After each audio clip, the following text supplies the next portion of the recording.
وہ آپ نے روایت سنی ہے نا، بڑی مشہور و معروف روایت ہے کہ حضرت عمر کے نام سے شیطان بھاگ جاتا ہے، جہاں عمر ہو وہاں شیطان نہیں آتا، جس جگہ حضرت عمر کا نام لکھ دیا جائے وہاں پر شیطان نہیں آتا۔ یہ آپ نے روایت سنی ہے نا۔ یہ روایت بیان کرنے والے کون ہیں اور کس موقع پر بیان کی گئی؟ حضرت ابو ذر فرماتے ہیں کہ سیدنا عثمان غنی رضی اللہ تعالیٰ عنہ کی خلافت کا پہلا دن تھا اور تمام صحابہ مسجد نبوی کے اندر موجود تھے۔ حضرت مولا کائنات شیر خدا حضرت علی المرتضیٰ رضی اللہ تعالیٰ عنہ تشریف لاتے ہیں اور آپ خطبہ دینا شروع کرتے ہیں۔ جب خطبہ دینے کا آغاز کرتے ہیں سب سے پہلے اللہ کی حمد بیان فرماتے ہیں، نبی پاک صلی اللہ علیہ وسلم کی تعریف اور توصیف اور ثنا بیان کرتے ہیں حضور کی۔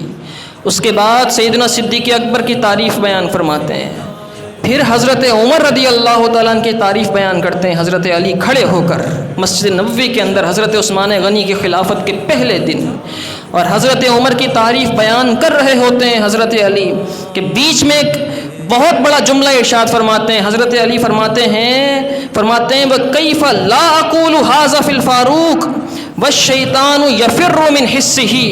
حضرت علی فرماتے ہیں میں عمر کی یہ شان بیان کر تو رہا ہوں، اور کیوں میں حضرت عمر کی یہ شان بیان نہ کروں؟ حضرت عمر کی آہٹ سے شیطان بھاگ جایا کرتا تھا۔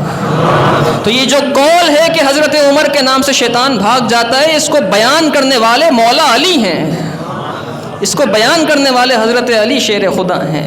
یہ محبتیں اور یہ صرف اتنا بیان کیا جاتا ہے کہ حضرت عمر کے نام سے شیطان بھاگ جاتا ہے، یہ بھی بتایا جائے کہ حضرت عمر کی یہ شان بیان کرنے والے حضرت علی ہیں۔